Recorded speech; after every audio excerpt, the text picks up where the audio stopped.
Oke, maka itu ada pelajaran mengenai ikan dan mencetak kamu boleh nampak perbedaan dan mencetakkan jenis ikan dengan jenis kapal. Jadi cetakan.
Ya,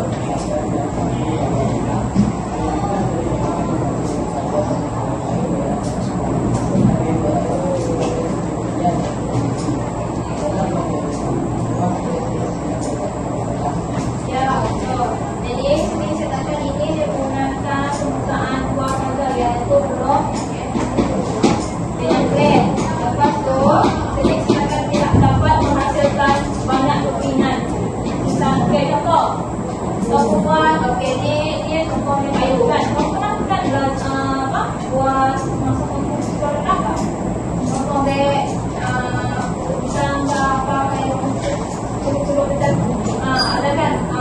Itu dia kurang sempurna macam misalnya kau nampak tadi. Okey, maksud dia biasanya orang buat apa dia sanilan. Sani sama dia benda yang kau ukir.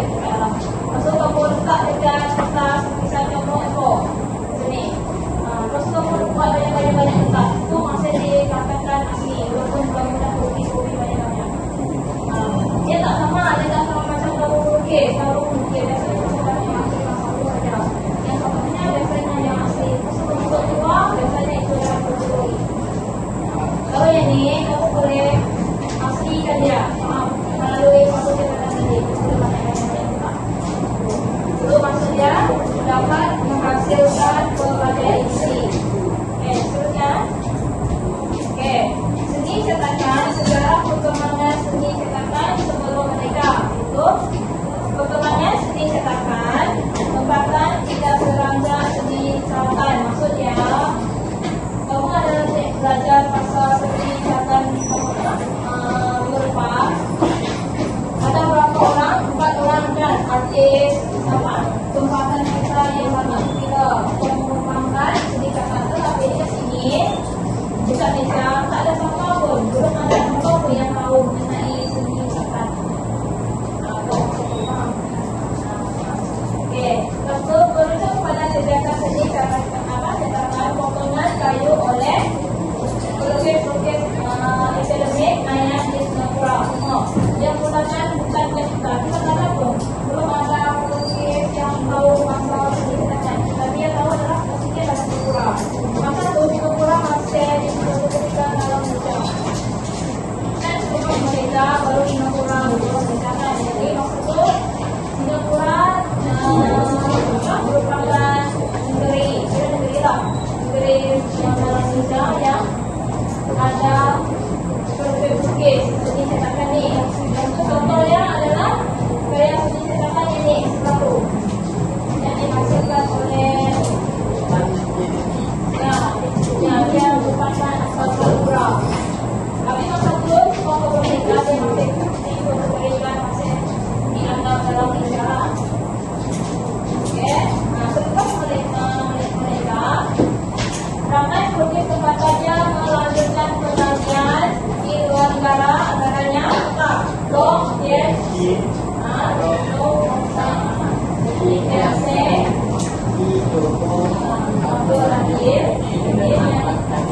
Jadi antara pelukis yang pertama dekat Malaysia yang memperkenalkan sistem cetakan. Jadi mereka pun tahu cetakan selepas mereka belajar dekat negara. Bukan macam seni cetakan dengan seni tulisan, mereka sendiri tak belajar tulisan, tak belajar dekat negara, mereka tahu. Tapi yang ni, cetakan ni, mereka pernah belajar dekat luar negeri, luar negara. Supaya mereka dapat belajar tentang seni cetakan. Seni cetakan semakin berkembang dengan penumpukan spesialis, teacher, training, institut pada tahun 1900. Mereka belajar dengan negara, mereka menumpukan spesialis, teacher. Dan lima mereka tadi yang yang mengajar lagi orang tempatan juga untuk mengembangkan seni cetakan di Malaysia. Seterusnya era contemporary seni cetakan iaitu seni cetakan profesional kepada digital dimulai pada 1980. Jadi pada era tersebut sudah berkembang lebih maju menggunakan digital. Sebab sebelum ni mereka menggunakan kayu manual lah. Oke, sekarang sudah digital. Kamu tahu baju-baju yang kamu beli, contoh baju yang menggunakan cetakan, digital, yang kamu selalu pakai ada yang kalau jadi itu yang ada kampung, ada sini kan. Masuk yang masuk ke tengok kan, kalau tengok aero, mesin, aero masuk tu. Nah, yang tu biasanya orang buat pakai cetakan di luar. Dia pakai baju tu nak baju. Yang kita tunjuk video macam-macam dia buat. Pakai kunci. Ya, betul. Kunci tu ada berapa dia? Kunci nampak betul. Boleh kunci nanti ada. Bapak ada nanti. Okey, beberapa sini pameran dekatkan tempat diadakan kunci pameran tulisan isit. Ada juga mereka menggunakan bahan kimia untuk membuat cetakan. Menggunakan untuk tulisan ini tadi. Untuk menggunakan bahan kimia. Tengok apa aja tu. Okey, sebenarnya kita berikan prinsip dan konsep seni cetakan tulisan. Seni cetakan juga menggunakan bahasa seni visual. Contohnya, kamu nak belajarkan bahasa seni visual ataupun kosong seni dekat kita dapat tu apa? Bentuk, warna, garisan. Ingat tak? Kosong seni, ingat? Seni, contohnya adalah warna, bentuk, kawan, garisan. Apa lagi?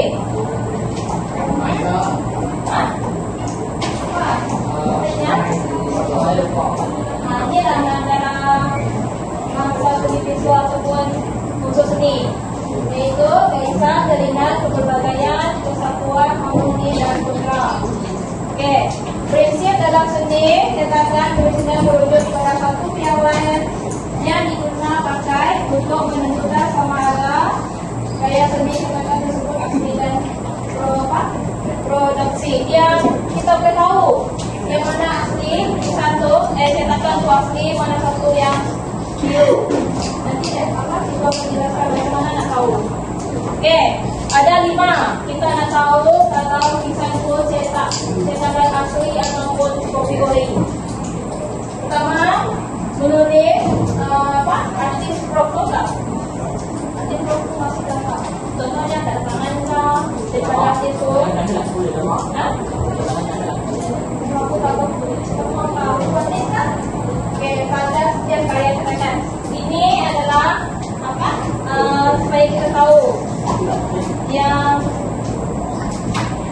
supaya kita tahu kalau apa seni cetakan itu asli. Yang pertama dia kena ada contoh tanda tangan orang yang buat tu, ataupun nama dia. Betul. Lepas kedua adalah karya mesin tanda tangan ni oleh perkhidmatan ni tadi. Okey. Dengan jumlah semua edisi itu macam tu. Okey. Itu kan dah buat apa? Cetakan tadi kan, cetak banyak-banyak surat cetakan. Tapi semua tu tanda tangan supaya pastikan itu adalah asli. Kalau dia tak asli, contoh kamu pinjam dia cetakan, dia buat untuk surat samakan. Tapi itu maksudnya tak ada tanda tangan cikgu dia punya, itu maksudnya kopi lah. Kalau nak tahu orang yang aslinya adalah ada tanda tangan orang yang buat asli. Lepas tu setiap blok bahan digunakan terusangi lagi tanda tangan dan ditulis menggunakan edisi standar. Maksudnya dia ada buat tanda lah, contoh dia buat 1, 2, 3 konsep edisi. Lepas tu sesuatu produksi dianggap cetakan asli jika sangat diteliti, sangat sampailah kemas, betul dan pembayar bersetuju dengan untuk menurunkan tekanan. Contoh macam dia kau hati dengan hasil tu, kau hati dia sampai, dia panas tangan lah. Kalau tak sampai apa dia nak tangan dan mesti tangan. Oh, kita jual. Sebelumnya, ini kaedah dan teknik cetakan ini. Terdapat beberapa teknik kaedah dan cara ataupun jenis teknik yang digunakan untuk menghasilkan seni cetakan. Yang utama, persamaan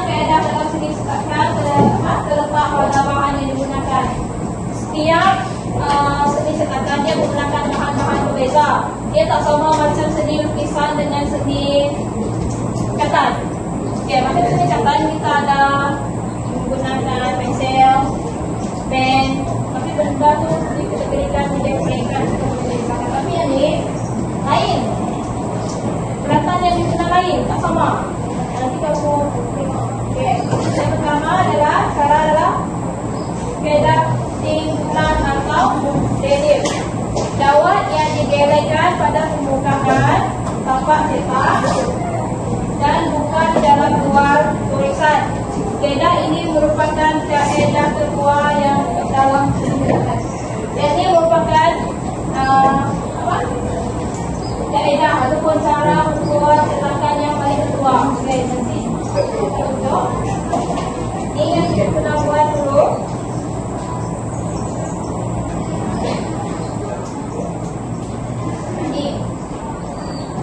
Ini yang cikgu pernah buat. Ini merupakan apa?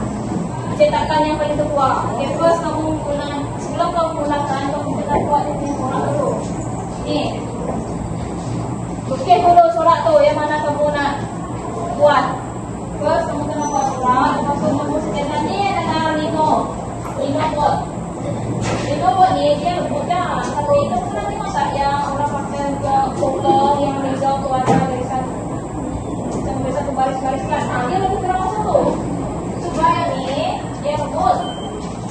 Kita tutup aja. Tutup. Ini dua. Lepas kamu buat ni. Kamu ukir. Kita ukir. Ukur dulu.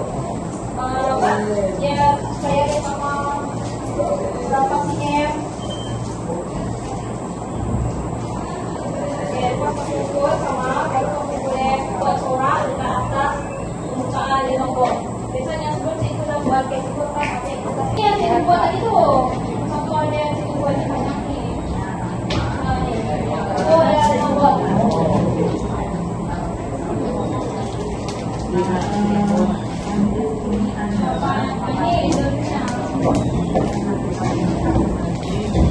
Dia guna kayu atau nombor.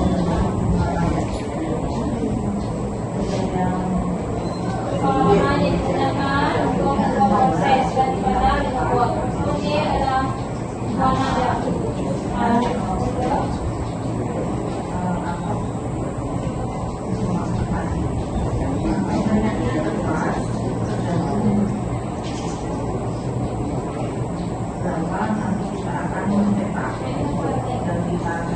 Ini pokoknya dia buat dulu sorakan dekat permukaan kertas.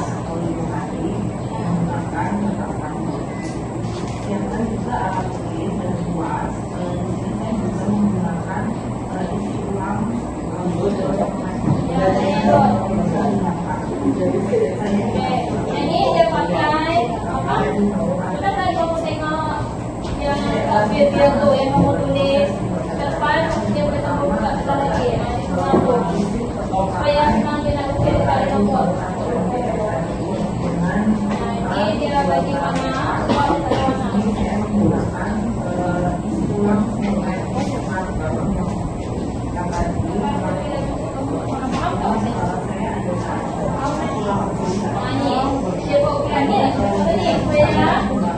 Ada timbul ada nombor. Tapi cikgu pernah apa? Dekat belakang tu cikgu bagi dia karam ataupun bagi dia tu pensel supaya kamu lukis dan ada kesan dekat tempat yang kamu mahu.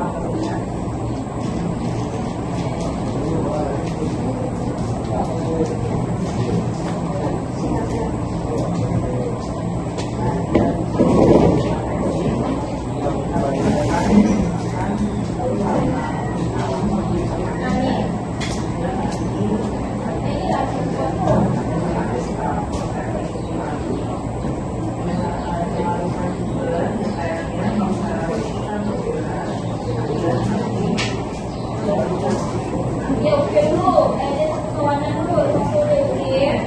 Ukir, kan nanti dia akan buat dekat permukaan tu. Apa? Besar-besar. Ada ukir kat sini. Untuk yang tadi tu, dia dalam video. Ini kat video. Terus ukir dekat permukaan hijau.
kebijakan yang mendatar.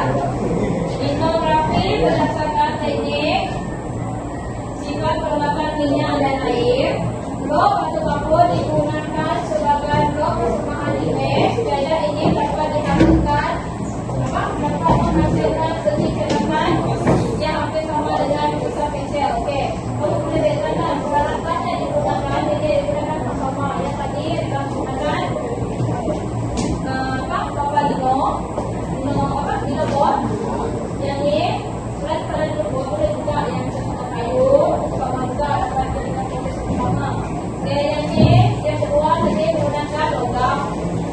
Kapur. Yang ketiga menggunakan apa? Blok batu kapur.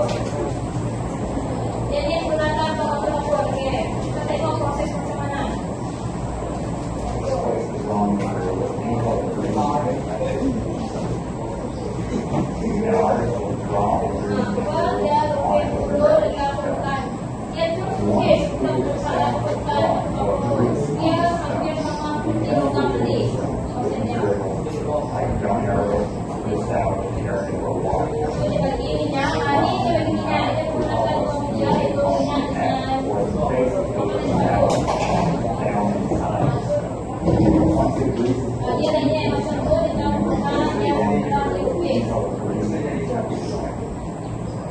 Basic drawing principles are used from a soil sampling of this class with a pencil and soil formula. So the lower the number, the richer the mass is that material is. So you want a finer part one to be the higher part. The trends are so this is with the trend and stuff that we use.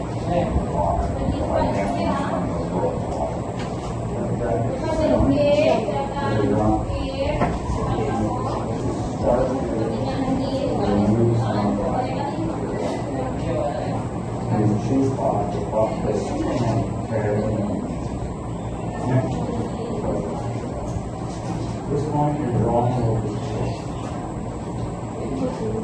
It's not actually drawn. What you can see is the whole here in stone. It's that thing. It's fine, quick one, so you can go on. Dia sama aja, proses dia sama aja macam dia tadi. Okey, dapat kita akan masuk sama jenis sama yang seperti.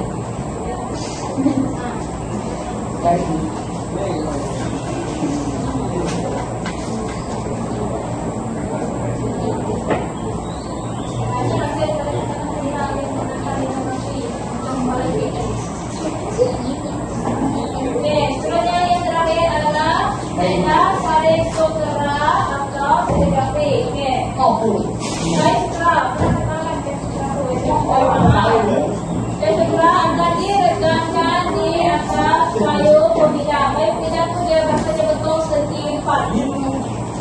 Untuk imej yang dihasilkan melalui gerakan kertas sabar, mikro, atau foto institusi. Okey, ni betul. Ni baca betul juga. Digunakan untuk menyapu dakwaan atau warna di atas permukaan kain atau kertas. Ya, okey, contohnya automasin, komposisi dan pembagi antara kita hasilkan.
Kertas semua, itu aja bentuknya.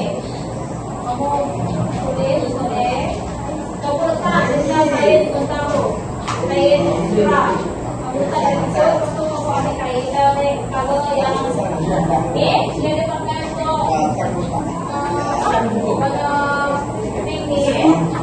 Semua tadi tapi kalau dia dia letak langsung supaya yang ini dia potong supaya dia tidak kotor lama. Tetap sampai tadi itu dia buat yang tadi supaya warna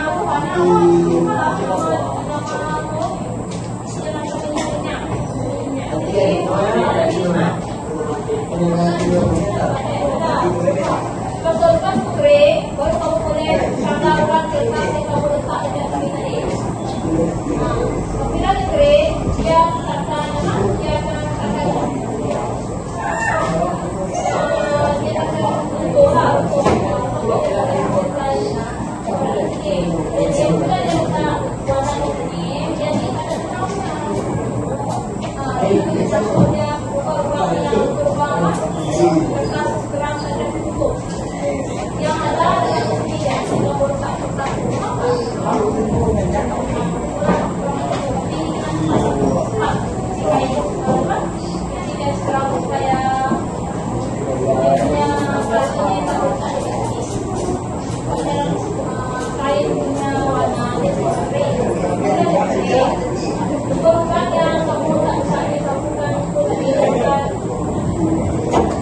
kamu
Soplo.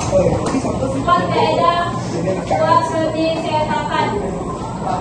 Soplo ya. Jadi, ini tapi bisa. Kalau kamu lukis boleh, kalau kamu mau boleh lukis, kalau kamu rasa macam tak mau kamu kalau boleh beda lukis lah.